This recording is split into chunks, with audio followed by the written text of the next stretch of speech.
Hello everyone. आज हम second part को देखते हैं। फर्स्ट पार्ट में हमने देखा था कि अरावली पर्वतमाला का निर्माण कैसे हुआ और किस प्रकार के वहां पर नदियों का निर्माण हो जाता है और वहां पर कितने प्रकार के पर्वत पाए जाते हैं, कितनी ऊंचाई होती है पर्वतों की, कितने लंबे होते हैं। ठीक है। और ट्रांस हिमालय का निर्माण कैसे हुआ, लघु हिमालय और अन्य हिमालयों का निर्माण कैसे हुआ, ये सभी हमने इस वीडियो में देख लिया था। अब हम देखेंगे सेकंड वीडियो में उत्तर का मैदान और अन्य मैदानों की। ठीक है। अब देखेंगे हम पहले उत्तर के मैदान के लिए। उत्तर का मैदान है, उसमें तीन प्रमुख नदियां बहती हैं। उनमें सिंधु, गंगा, ब्रह्मपुत्र, ये तीन प्रमुख नदियां हैं। ये जो उत्तर के मैदान में बहती हैं, ये कैसे बहती हैं? हमने देखा था पहली वीडियो में कि हिमालय की ऊंचाई के साथ बर्फ जमती है और बर्फ के पिघलने से ही नदियों का निर्माण होता है। और नदियों का निर्माण होता है तो वो ऊंचाई से आती हैं, तो वो अपने साथ अवसाद लेकर आती हैं। अपर्दन और निक्षेपण के कारण अवसाद लेकर आती हैं, तो वहां पर वो अपने साथ कई उपजाऊ मिट्टी आदि को लेकर आती हैं। तो वो उपजाऊ मिट्टी और इनसे अच्छे उत्तर के मैदान का निर्माण होता है अवसाद की सहायता से। ठीक है। कि ये है मैदान जलोढ़ मृदा से बना है, क्योंकि वो अपने साथ अवसाद लेकर आएगी तो जलोढ़ मैदान से मित्र बन जाता है। तो जलोढ़ मृदा का निर्माण हो जाता है अवसादों से। लाखों वर्षों में हिमालय की गिरिपद में स्थित बहुत सारी बेसिनें हैं। हिमालय की जो गिरिपद है, मतलब उसकी जो नीचे की जड़ है हिमालय की, वहां पर बहुत सारी बेसिनें हैं। ये छोटी छोटी नदियां एक बड़ी नदी में आकर के मिल जाती हैं। प्रमुख अधिकतर नदियां तीन नदियों में आकर मिलती हैं, और जिसमें सिंधु, गंगा और ब्रह्मपुत्र मुख्य हैं। ठीक है। अब हम देखेंगे कि एक जलोढ़ का निक्षेपण हुआ है, जिससे उपजाऊ मैदान का निर्माण हुआ है। हमने देखा था कि वहाँ निक्षेपण हुआ है, अपर्दन हुआ है, और उसी के कारण उपजाऊ मैदान मतलब उत्तर के मैदान का निर्माण हुआ है। ठीक है? हिमालय की नदियों के द्वारा अपर्दन हुआ है, निक्षेपण हुआ है, उससे उत्तर के मैदान का निर्माण हुआ है। और अब देखेंगे हिमालय का विस्तार, मतलब उत्तर के मैदान का विस्तार। 7 लाख वर्ग किलोमीटर जलोढ़ मैदान से निर्मित है इसका विस्तार। और ये 2400 किलोमीटर इसकी लंबाई है इस उत्तर के मैदान की। और जो चौड़ाई है वो कहीं पर तो 2240 किलोमीटर है और कहीं पर 320 किलोमीटर है। ठीक है। इनके मध्य ही मिलती है अधिकतर।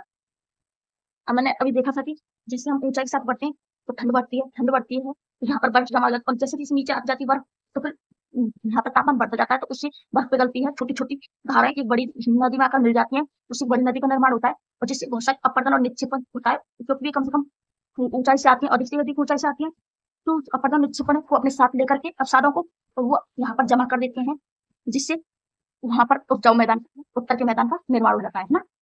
अब देखेंगे हम नदियों के निचले भागों में कम ढाल होने के कारण यहाँ निक्षेपण के कार्य से द्वीपों का निर्माण हो जाता है, क्योंकि यहाँ पर जैसे जैसे देखेंगे ऊंचाई गई तो तेज वेग होगा, जैसे जैसे सीधी बहने लगेगी तो वेग कम होने लगेगा, और यहाँ पर जैसे कम वेग होने लगेगा तो अपने साथ जितने अवसादों को लेकर आएगी वो छोड़ने लग जाती है, जो नदी है। ठीक है। वो छोड़ने लग जाती है, जिससे द्वीपों का निर्माण होता है। ठीक है। द्वीपों का मतलब अवसादों को छोड़ने लग जाती है, वहां पर बहुत सारे अवसाद खड़े हो जाते हैं, तो उसी कहते हैं द्वीप। ठीक है। तो नदियां अपने साथ निचले भागों में गाद जमा होने के कारण नदी बहुत सी धाराओं में बट जाती है।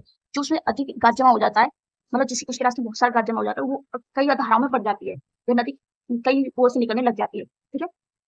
तो जिनको हम कहते हैं, जिन धाराओं को हम वितरिका कहते हैं। वितरिका मतलब छोटी छोटी नदियां या धाराएं। ठीक है। अब हम देखेंगे कि हमने उत्तर के मैदान को 3 वर्गों में बांटा है नदियों के हिसाब से। ठीक है।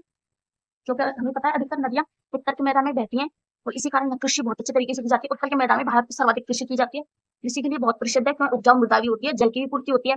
और जल की पूर्ति होती है तो हमें पता है कि यहाँ पर अधिक जनसंख्या निवास करती है, यहाँ पर खाने पीने तो क्या जनसंख्या को मतलब जो लोगों को रहने के लिए क्या चाहिए, पानी चाहिए। जो पानी तो यहाँ पर है ही, और उसके बाद में चाहिए क्या, उसके बाद में चाहिए उसे रहने के लिए अच्छी जलवायु, जलवायु भी ठीक ही है यहाँ पर। ठीक है। तो जो उपजाऊ मृदा भी है यहाँ पर, और अन्य रोजगार के साधन भी है। जैसे हम वहां पर कई नदियां बहती है, तो उस मत्स्य पालन भी कर सकते हैं, उद्योगों का निर्माण भी कर सकते हैं। ठीक है। तो मतलब यहाँ पर बहुत सारे कार्य कर सकते हैं हम, इसलिए यहाँ पर सर्वाधिक जनसंख्या पाई जाती है इस क्षेत्र में। पहले देखेंगे हम 3 भागों में बांटा गया है, तो पहला है पंजाब का मैदान, उसके बाद में दूसरा गंगा का मैदान और ब्रह्मपुत्र का मैदान। इन 3 भागों में बांटा गया है नदियों के आधार पर उत्तर के मैदान को। पहले देखिए हम पंजाब का मैदान। अब आपको एक बात जरूर याद रखेंगे, एक तो हमारे भारत में है पंजाब, और एक पाकिस्तान में भी पंजाब है। ठीक है। 2 पंजाब है। ठीक है। बड़ा भाग पाकिस्तान में है हमारे पंजाब के मैदान का। और जो इसकी सहायक नदियां, सिंधु नदी है, जो हमारी सिंधु नदी है, आपको दिख रहा है कि सिंधु नदी अपनी सहायक नदियों के साथ हिमालय की ओर से निकलकर सिंधु नदी निकलती है। सतलज मानसरोवर झील है ना, यहाँ पर 72 झीलों का संगम है, जिसे मैजिक झील भी कहते हैं, क्योंकि किसी एक नदी का जल का कलर अलग होने पर सभी का रंग बदल जाता है, तो इसी कारण इसे मैजिक झील भी कहा जाता है। सतलज नदी है। ठीक है। तो इसमें समझेंगे, यहाँ पर सतलज नदी है, यहाँ तो सतलज नदी है, यहाँ पर 72 झीलों का संगम है, इसीलिए इसे मैजिक झील भी कहा जाता है। ठीक है। तो यहाँ से निकलती है हमारी सिंधु नदी, और ये हमारे भारत में करती है लद्दाख से प्रवेश। यहाँ पर ही बहुत बड़ी डेल्टे का निर्माण करती है, तो उसके बाद वो निकल जाती है, और उसके बाद वो पाकिस्तान में सर्वाधिक भाग है। और इसकी सहायक नदियों के द्वारा जैसे झेलम झेलम और चिनाब, रावी, ब्यास, सतलुज ये सभी सिंधु नदी की सहायक नदियां हैं। देखो झेलम नदी है वो इस प्रकार बह करके हमारे भारत में और फिर वो सिंधु नदी मिल जाती है। चिनाब नदी देखिए इस प्रकार बह करके झेलम नदी मिल जाती है और फिर रावी नदी इस प्रकार यहाँ मिल जाती है और ब्यास नदी और सतलुज नदी ब्यास नदी में मिल जाती है और इस प्रकार वो सभी नदियां सिंधु नदी में मिलकर के उसके प्रभाव को और भी तेज कर देती है। पर अपने एक बात और याद रखनी है जो यहाँ पर दोआबों की ज्यादा अधिक अधिक संख्या है। यहाँ पर दोआब किसे कहते हैं पहले हमें ये भी पता होना चाहिए। जो दो नदियों के बीच की जो दूरी होती है ना उसे हम कहते हैं दोआब। जैसे सिंधु नदी और झेलम नदी की मध्य जगह है और झेलम और चिनाब के मध्य भी है, चिनाब और रावी के मध्य भी है और रावी और ब्यास के मध्य और ब्यास और सतलुज के मध्य। अब हम देखेंगे पहले दोआबों को। सिंधु और जो झेलम नदी है उसके मध्य के दोआब को हम कहते हैं सिंध सागर दोआब या सिंध दोआब। ठीक है, झेलम और जो चिनाब नदी है इसके मध्य के दोआब को हम कहते हैं छिज्ज दोआब और जो चिनाब और रावी नदी है इसके मध्य के दोआब को हम कहते हैं रेचना या रचना दोआब। ठीक है, और जो हमारी रावी और ब्यास नदी है उसके मध्य के दोआब को हम कहते हैं बारी दोआब और ब्यास और सतलुज के मध्य के दोआब को हम विष्णु दोआब कहते हैं। और वैसे अपन 9th क्लास में पढ़ रहे हैं, अगर इनको अभी याद कर लेंगे तो हमें आगे जाकर जो कॉम्पिटिशन करेंगे हम मतलब किसी एग्जाम देंगे किसी भी जॉब के लिए तो उसमें हमें बहुत सहायता मिलेगी इनसे। तो अभी से हमें ठीक तरीके से पढ़ के चलना चाहिए, ठीक है, जिससे हमें बाद में ज्यादा परेशानी का सामना न करना पड़े। तो हमारी अभी हमने पढ़ लिया था पंजाब का मैदान, ठीक है, पंजाब का क्षेत्र सर्वाधिक। ठीक है, अब देखेंगे हम दूसरा गंगा का मैदान। गंगा का मैदान वो गंगा व तीस्ता नदी के बीच का जो क्षेत्र है उसमें आता है। ठीक है, यह गंगा नदी का क्षेत्र है जो तीस्ता और गंगा नदी के मध्य का जो क्षेत्र है उसमें आता है। जैसे हरियाणा, दिल्ली, यूपी और यूपी, बिहार, झारखंड के कुछ भाग और पश्चिम बंगाल में इसमें सर्वाधिक फैला हुआ है ये क्षेत्र। अब देखेंगे हम पहले गंगा नदी कहाँ पर, देखो ये उत्तराखंड से गंगा नदी दो धाराओं से होकर निकलती है। ठीक है, और वो हमारे देखिए हम यहाँ देखते हैं वो हरियाणा, दिल्ली, यूपी, बिहार और फिर झारखंड और फिर पश्चिम बंगाल यहाँ होकर इस प्रकार आती है। उसमें कई सहायक नदियां मिलती हैं, जैसे हम देखेंगे पहले यमुना नदी जो उसके पास से ही निकलती है। अब आप सोचो ये नदियां कहाँ से निकल रही हैं, चंबल नदी, बेतवा नदी, शारदा नदी, घग्गर नदी, गंडक नदी, कोसी नदी, ये नदियां कहाँ से निकल रही हैं। ये नदी तो हमने देखा कि पहाड़ों से निकल रही है, तो ये नदी भी पहाड़ों से निकल रही है। सर्वाधिक नदियां हैं इसमें जो सहायक नदियां होती है सर्वाधिक जो गंगा की वो ज्यादातर पहाड़ों से निकलती है। जैसे चंबल नदी है ये तो हमने मानव द्वारा निर्मित नदी है जो राजस्थान के लिए निकाली गई है, शुष्क मैदान है, शुष्क क्षेत्र है, सिंचाई के लिए। आपको पता है जैसलमेर बाड़मेर की ओर जल की बहुत कमी है उसी को और वहाँ का क्षेत्र है जो उपजाऊ है लेकिन वहाँ पर पानी की कमी से कृषि नहीं हो पाती, तो उसी कारण इसे किया गया, इसका निर्माण किया गया है। ठीक है, तो हम देखेंगे इसमें यमुना नदी मिल जाती है, चंबल नदी यमुना नदी मिल जाती है, बेतवा नदी भी यमुना नदी मिल जाती है और उस सबका पानी कहाँ जाता है गंगा नदी में। शारदा नदी जो घग्गर नदी में मिल जाती है, घग्गर नदी है वो कहाँ जाकर मिलती है गंगा नदी में। और गंडक नदी भी गंगा नदी में जाकर, कोसी नदी में, मतलब कई नदियां ऐसी सहायक नदियां और इन सहायक नदियों के माध्यम से जहाँ इस मुख्य नदी के द्वारा तो जल ले जाया जा रहा है बंगाल की खाड़ी में, तो उसी नदी द्रोणी के नाम से जानिए इस पूरे क्षेत्र को। ठीक है, इस नदी तो अपन देखेंगे तो लास्ट में जो गंगा नदी है ना ये दो धाराओं में विभाजित हो जाती है। तो ये यहाँ चले जाती है बांग्लादेश, ये बांग्लादेश है ना जो ये बीच में हादसा बना रहता है भारत का। ठीक है, तो ये एक नदी यहाँ चली जाती है और यहाँ पर ब्रह्मपुत्र नदी इधर से आकर के ये दोनों नदी बांग्लादेश में मिल जाती है। ठीक है, और एक नदी बाद में बंगाल ये बहुत बड़े डेल्टा का निर्माण करती है जब ये बंगाल खाड़ी में गिरती है तब। तो हमने गंगा का मैदान देख लिया, कुछ कुछ याद रखना और जितना याद हो सब लिख देना। तो अपन जितना ज्यादा पढ़ेंगे उसमें आधा याद रहेगा अपन को, ये तो अपन क्लियर है। तो आधा याद रखेंगे उसे लिखेंगे तो उसमें नंबर मिलेंगे हमें अच्छी, और जिस प्रकार मैप बना करके जितने अच्छे तरीके से लिखेंगे उतने अच्छे नंबर मिलेंगे। अब देखेंगे हम ब्रह्मपुत्र का मैदान। ब्रह्मपुत्र ये असम में सर्वाधिक विस्तार है ब्रह्मपुत्र के मैदान का। ये अरुणाचल प्रदेश से प्रवेश करती है ब्रह्मपुत्र नदी हमारी जो, और मेघालय में होकर की है बांग्लादेश में चलने से। अब देखेंगे ये नदी है हमारी ब्रह्मपुत्र नदी, ये भी मानसरोवर झील से निकलती है जिसमें से होकर के सिंध नदी निकलती है ना उसी से होकर के। ठीक है, और ये बहुत सारे ऊंचे नीचे पर्वतों से होकर के आती है जो अपने साथ बहुत सारे अवसाद निक्षेपों को लेकर आती है। ये अरुणाचल प्रदेश में प्रवेश करते वक्त ही इसका ढाल इसकी प्रवाह कम हो जाता है, समतल भाग में आ जाती है और असम में ये बहुत बड़े द्वीपों का निर्माण करती है जिसमें एक बहुत बड़ा द्वीप है विश्व का जिसे कहते हैं मांजुली द्वीप। यहाँ पर जो अब वर्तमान में ये ग्लोबल वार्मिंग के कारण ये समाप्त होता जा रहा है। विश्व का सबसे बड़ा द्वीप था मांजुली द्वीप। ठीक है, अभी तेजी से गायब हो रहा है।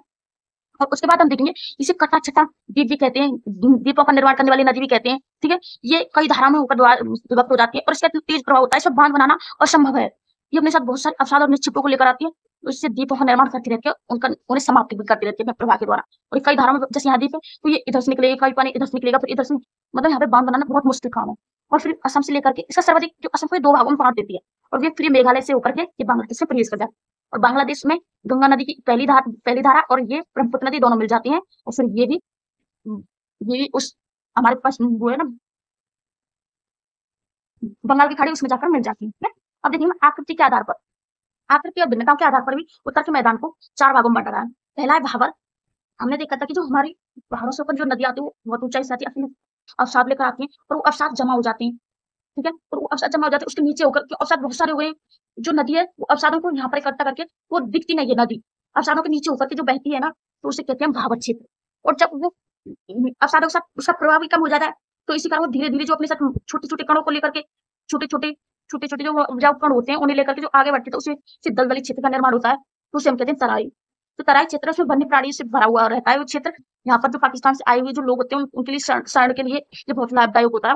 वो लोग यहाँ पर कृषि करते हैं, ये क्षेत्र उपजाऊ भी होता है, और यहाँ पर कृषि पशुओं को भी पालते हैं भी लोग। और फिर होता है भांगर। भांगर किसे कहते हैं हम? जब जब यहाँ से जो नदियों का प्रवाह तेज हो जाएगा, तो ये अपने साथ बहुत सारे अवसादों को लेकर आएगी। बहुत सारे अवसाद जब जमा हो जाएंगे, बहुत सारे कंकड़ पत्थर वगैरह, तो वो कृषि के लिए बिल्कुल उपजाऊ नहीं होगा। यहाँ पर कृषि नहीं हो पाएगी, क्यों? यहाँ बहुत सारे कंकड़ पत्थर हैं, तो उसे कहेंगे हम भांगर। ये नदियों के बाढ़ वाले मैदानों के ऊपर होता है, और ये वेदिकाओं जैसी आकृतियों को मृदा से चूनेदार निक्षेप पर कंकड़ पत्थर आदि का निर्माण करता है। तो उसके बाद में देखेंगे खादर। खादर किसे कहते हैं? जब वो कभी जभी मतलब अत्यधिक तेज गति से जब बाढ़ आती है नदियों में, तो उस कभी जभी जो बहुत ज्यादा दूर तक जब बाढ़ निकल जाती है, तो वो अपने साथ कम प्रवाह के कारण वो अपने साथ उपजाऊ मृदा को ले जा पाती है, उपजाऊ निक्षेपों को ले जा पाती है, हल्के निक्षेपों को। तो उससे जो हमारी भूमि होती है, अनुपजाऊ भूमि, वो उपजाऊ हो जाती है। जो मृदा में जो कमी हो जाती है हमारी किसी भी खाद वाद कुछ की, तो उससे इस बाढ़ के कारण हमारी जो मृदा होती है वो उपजाऊ हो जाती है। बाढ़ वाले मैदानों के नीचे युवा निक्षेप प्रत्येक वर्ष पुराने निर्माण मतलब जो नए प्रत्येक वर्ष नए खादर क्षेत्रों का निर्माण होता है। गहन खेती के लिए बहुत लाभदायक होते हैं, क्योंकि वहां पर उपजाऊ जो हमारे अवसाद होते हैं हल्के हो जा पाते हैं इसी कारण। ठीक है, अब ये हमारा उत्तर का मैदान क्लियर हो गया। अब हम देखेंगे प्रायद्वीपीय पठार। देखिए प्रायद्वीपीय पठार की आकृति मेजाकार की, हमने देखा था बाहर किस प्रकार की मेजाकार की आकृति है, और इसका निर्माण हुआ पुराने क्रिस्टलीय अग्निय रूपांतरित शैलों से। क्योंकि हमें पता था कि हमारे भारत जो दोनों प्लेटें टकराई थी, तो वहाँ पर्वतों का निर्माण हुआ। यहाँ पर छोटे छोटे पर्वत थे, लेकिन उनका अब निक्षेपण हो गया है, और वो बाह्य एवं आंतरिक कारकों के कारण वो पर्वत है, उनका अपर्दन एवं निक्षेपण के कारण वो थोड़े पठार रूप में आ गए हैं। पर्वत जो पठार रूप में आ गए हैं, ये गोंडवाना भूमि के टूटने एवं अफवाह के कारण प्राचीनतम भूखंड है। हमें पता है प्राचीन काल की जो स्थल भाग था उसी में से ये भाग है। ठीक है, इसके ऊपरी भाग में जिसे हमें पता है दोनों टकराए, तो यहाँ पर जो इस सतह पर जो जोर पड़ेगा उससे थोड़ी यहाँ पर ऐसे पर्वतों का निर्माण होगा ना इस प्रकार, तो फिर इसका अपर्दन हो गया, निक्षेपण हो गया, इसी कारण ये पठार रूप में आ गया पर्वत। ठीक है, तो इस पठारी भाग को चौड़ी एवं छिछली घाटियां, क्योंकि यहाँ पर निक्षेपण हुआ, पहले बहुत गहरी घाटियां चौड़ी होंगी, तो उसके बाद में जो अपर्दन हो गया तो छिछली हो गई है और चौड़ी हो गई है, और गोलाकार पहाड़ियां हैं, क्योंकि पहले यूं ऊंची थी लेकिन अब यूं है, क्योंकि इनका अपर्दन हो गया, निक्षेपण हो गया। ठीक है, मुख्य दो भागों में बांटा गया है इस प्रायद्वीपीय पठार को। पहला है मध्य उच्च भूमि और दूसरा है दक्षिण का पठार। पहले हम देखेंगे जो हमारी नर्मदा नदी है वो उत्तर में प्रायद्वीपीय पठार का वह भाग जो मालवा के पठार के अधिकतम भागों में फैला हुआ है। तो मालवा का पठार हम जानते हैं मान लो यहाँ पर है, तो ये जो फैला हुआ है नर्मदा नदी हमारी जो उत्तर प्रदेश से निकल करके अरब सागर में जाती है। नर्मदा और ताप्ती नदी मध्य अरब सागर में जाती है, क्योंकि उधर का क्षेत्र जो ऊंचा है, ठीक है, इसी कारण। तो ये इस प्रकार उत्तर के मैदान प्रायद्वीपीय पठार का जो भाग है में जो मालवा के पठार के अधिकतम भागों से ऊपर फैला हुआ है। अब देखेंगे विंध्याचल श्रृंखला। दक्षिण में सतपुड़ा की श्रृंखला, उत्तर में अरब सागर घिरी हुई, अरावलियों से घिरी हुई है, मतलब पर्वतों से घिरी हुई है। ठीक है, सतपुड़ा की पहाड़ी है जो पश्चिम में धीरे धीरे राजस्थान की बालुई पथरीली क्षेत्रों में मिल जाती है, और जिसमें अपन ने पहले ही पढ़ लिया था, चंबल, सिंधु और बेतवान, कैन, ये सहायक नदियां हैं। बेतवान है ना, मैंने पढ़ा था नहीं। अब हम देखेंगे मध्य उच्च भूमि में पश्चिम में चौड़ी, लेकिन ये पूर्व में सक्रिय है। जो हमारी जो मध्य उच्च भूमि है ये पूर्व में तो सक्रिय है, लेकिन ये पश्चिम में चौड़ी होती जाती है। इसी पठार के पूर्वी विस्तार में स्थानीय रूप में बुंदेलखंड बधिरखंड का पूर्व में विस्तार है, जैसे हम छोटा नागपुर का पठार पढ़ते हैं, वो कुछ इस प्रकार पड़ता है। ठीक है, छोटे नागपुर का पठार और दक्षिण का पठार है, उसकी आकृति किस प्रकार की है? उसकी आकृति त्रिभुजाकार की आकृति। पूर्व में 3 महत्वपूर्ण पहाड़ियां हैं, ये तो गारो, खासी और जातिया, जो अपन पढ़ते हैं त्रिपुरा मिजोरम की तरफ ना, इस प्रकार पढ़ते हैं ना। ये कुछ पूर्व का भाग है अपन का। त्रिपुरा यहाँ पर पढ़ती है तीनों पहाड़ियां। ठीक है, पश्चिम में ऊंचा है पूर्व घाटियों की उपेक्षा। ठीक है, अपन जो पश्चिम में ये ऊंचा है पूर्व की घाटियों की उपेक्षा। ये 1600 इससे 900 और 900 मतलब 16 से 900 क्षेत्र फैला हुआ इस प्रकार कुछ है ना।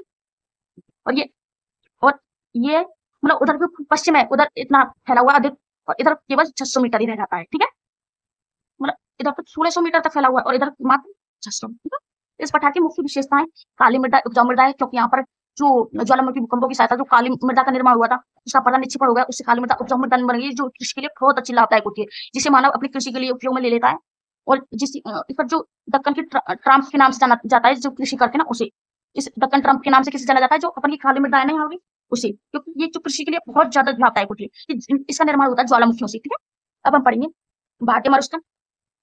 भारतीय मरुस्थल अरावली पहाड़ियों के पश्चिम किनारों पर थार का मरुस्थल है, ठीक है। अरावली जो पहाड़ी है अपन के, उसके पश्चिम किनारे पर थार का मरुस्थल है। कुछ इस प्रकार हमारा राजस्थान भी थार के मरुस्थल में आता है, ठीक है। ये अपन पता है। तो इस प्रकार ये क्षेत्र हमारा ये थार के मरुस्थल में आता है सर्वाधिक। यहाँ पर बालू के डिब्बों से ढका हुआ है और यहाँ पर जो जो तेज पवनें, गर्म तेज पवनें चलती है, उससे जो मृदा की जो आकृति हो जाती है, तरंगन मैदान की तरह हो जाती है। मतलब यहाँ पर जो मृदा है वो लहरियादार इस प्रकार मिलती है। यहाँ पर उससे बालू का स्तूप बन जाते हैं, किस प्रकार के अर्धचंद्राकार, चंद्राकार और परखान या लंबे वत हो जाते हैं वो, ठीक है, इस प्रकार। तो यहाँ पर वर्षा होती है वो 150 mm से भी कम होती है, यदि कम वर्षा होती है। इसी कारण तो यहाँ पर बहुत कम वर्षा होने के कारण कृषि में बहुत ही अनुपजाऊ हो जाते हैं। यहाँ पर कृषि नहीं हो पाती है और कृषि नहीं हो पाती तो यहाँ पर कम लोग बसते हैं, है ना। और कम लोग बसते हैं तो यहाँ पर जो है ना पेड़ पौधे भी बहुत कम होते हैं और पेड़ पौधे भी कम होने के कारण भी यहाँ पर जो है ना सर्वाधिक भाग है, यहाँ पर धूप भी अधिक हो जाती है, धूप ही रहती है। धूप जो दिन होता है उसमें अत्यधिक धूप पड़ती है और रात में अत्यधिक ठंड पड़ती है। इस प्रकार का मौसम होता है यहाँ का, तो यहाँ पर लोग ज्यादा रहना पसंद नहीं करते हैं। शुष्क जलवायु वाले क्षेत्रों में कम वनस्पति पाई जाती है। वर्षा ऋतु में कुछ सरिताएं दिखाई देती है, क्योंकि वर्षा ऋतु में मात्र कुछ सरिताएं दिखाई देती है नदियों की।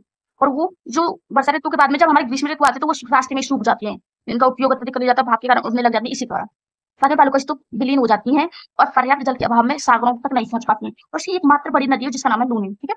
अब हम पढ़ेंगे तटीय मैदान। तटीय मैदान को पढ़िए तो तटीय मैदान क्या देखना, तटीय मैदान को दो भागों में बांटा गया है, एक तो पूर्वी घाट और एक पश्चिमी घाट। पश्चिमी घाट को तीन भागों में बांटा गया है, एक तो कोंकण और एक कन्नड़ और उसमें मालवाड़ तक, ठीक है, मालवाड़ तक। और अपन देखेंगे ये इस घाट की अपेक्षा ये घाट अत्यधिक ऊंचा है। इसी कारण यहाँ से जो नदियां हैं इधर अरब सागर में ना जाकर के वो बंगाल की खाड़ी में जाते हैं, क्योंकि ये ऊंचा अत्यधिक है। इसी कारण यहाँ से जो नदियां वो जैसे कृष्णा, कावेरी, गोदावरी आती हैं, ये सभी नदियां यहाँ से बह बहकर ये अरब सागर में, बंगाल की खाड़ी में गिरती है, अरब सागर में ना गिर करके, ठीक है। इसे तीन भागों में बांटा गया है, ये अपने देख लिया था। और जो हमारा पूर्वी घाट है इसे भी दो भागों में बांटा गया है। जो इसका उत्तरी भाग है उसे हम कहेंगे उत्तरी सरकार, और जो इसका दक्षिणी भाग है उसे कहेंगे कोरोमंडल, ठीक है। और ये कोरोमंडल चौड़ा एवं समतल अधिक है, ठीक है, और ये ऊंचा अत्यधिक है। और यहाँ पर ये श्रीलंका है और इसके मध्य जो जल है अपन भारत और श्रीलंका को अलग करके जो जो ठीक है उसे कहते हैं मिन्नार, ठीक है। और यहाँ लक्षद्वीप है और यहाँ पे अंडमान और निकोबार द्वीप है। और इनका निर्माण भी अपन देखा था कोरियल द्वीपों को होता है, ठीक है। इन्हें अपन दूसरे उसमें पढ़ेंगे। और इधर है अरब सागर, इधर है बंगाल की खाड़ी। और यहाँ पर अपन पता है कि यहाँ पर महानदी बहती है और यहाँ चिल्का झील है जो विश्व की सबसे बड़ी खारे पानी की झील है, ठीक है। और यहाँ पर कई नदियां बहती हैं जैसे महानदी, गोदावरी, कृष्णा, कावेरी, और जो भी गिरते वक्त विशाल डेल्टाओं का निर्माण करती हैं। और अपन पता है जो हमारे जो आती है हमारे मानसून आती है सर्वाधिक यहाँ पर ऊंचे तट है, यहाँ पर इसके अपेक्षा यहाँ पर ज्यादा टकराकर केरल आदि राज्यों अत्यधिक वर्षा करती है पहले। और सर्वप्रथम हमारी विच्छोक होती है हमारे लक्षद्वीपों पर अत्यधिक पहले पहुंच जाते हैं, तो सर्वाधिक पहले यहाँ पर ही वर्षा 1 जून को यहाँ पर पहुंच जाते हैं, तो अत्यधिक बरसात कराते हैं। इन्हीं के कारण यहाँ पर इन क्षेत्रों में अत्यधिक वर्षा हो जाती है, ठीक है। अत्यधिक जल की कमी नहीं हो पाती है, ठीक है। और अपन बस थोड़ा याद रखना है उनके बारे में। तो अब देखेंगे उत्तर ये द्वीप समूह देखेंगे। अब हमारे मुख्य रूप से दो द्वीप समूह है जिनको हमारी भारतीय स्थल सीमा के जो मापते हैं उसमें भी इनको समूहित किया जाता है, मतलब उनको भी जोड़ा जाता है इनके जो क्षेत्र को भी, ठीक है। केरल का जो मालवा तट है, केरल का मालवा तट मतलब ये इसके पास स्थित है उसे कहेंगे हम लक्षद्वीप इसको, ठीक है। मतलब जो मालवा तट है ये है और इसके जो यहाँ पर है ये है लक्षद्वीप, ठीक है। पास स्थित लक्षद्वीप हमारे देख सकते हैं। और द्वीप के यह समूह प्रवाल द्वीपों की से बना, प्रवाल मतलब छोटे छोटे जीव होते हैं जल में, उनसे बना हुआ होता है। इससे पहले कहते हैं लकाद्वीप, मीनाकाय और एमिन द्वीप, ठीक है। पर लेकिन इसे 1973 में इसका नाम रखा था लक्षद्वीप, ठीक है। इसकी जो इसका देखेंगे हम 32 वर्ग किलोमीटर छोटे क्षेत्र में फैला हुआ है, मतलब ज्यादा बड़ा नहीं है, ठीक है। और बंगाल की खाड़ी में जो उत्तर में दिखाई देता है हमें उसे हम कहेंगे, देखो बंगाल की खाड़ी है यहाँ पर जो दिखाई अंडमान और निकोबार द्वीप समूह, ये इनका आकार बड़े होते हैं, मतलब उस द्वीप की अपेक्षा और लक्षद्वीप की अपेक्षा ये थोड़े बड़े होते हैं और ये बिखरे हुए होते हैं, मतलब बिखरे बिखरे स्थूल। इन द्वीप समूह को दो भागों में बांटा गया। पादप व जीवों में विविधता पाई जाती है, मतलब दो भागों में कौन कौन से, अंडमान और निकोबार। और यहाँ के जो पादप और जीव हैं उन्हें भारत की अपेक्षा बहुत ही अंतर पाया जाता है। और ये विषुवत रेखा पर होते हैं, ये अपन पता है यहाँ पर अत्यधिक जंगल पाए जाते हैं, यहाँ पर सघन वनस्पति भी पाई जाती है, ये वनों से आच्छादित रहते हैं, है ना। मतलब ये भी हमारे लक्षद्वीप, ये रहा अंडमान निकोबार द्वीप, ये अरब सागर, ये बंगाल की खाड़ी, और यहाँ पर मालवाड़ तट है हमारा, ठीक है। यहाँ कोरोमंडल है, तो उन्हीं के नजदीक है ये दोनों। तो इसी कारण ये हमारे भारत के भाग माने जाते हैं। कहा जाता है कि ना कि हमारे भारत के जो ये स्थल है ना इसी का छोटा रूप है, ठीक है। और इसका जो निर्माण हुआ है ये किससे हुआ है आप बताओगे, मैंने अभी थोड़ी देर पहले बताया आपके लिए, ठीक है। और इसका निर्माण कैसे हुआ है आप इस वीडियो में हमें जरूर बताइएगा। अगर आपको समझ में आया तो लाइक कर दीजिए, ठीक है, और शेयर कीजिए। और इसी अगली वीडियो अथवा वाला जो चैप्टर है उससे हम थोड़ी दिनों में डाल देंगे, ओके।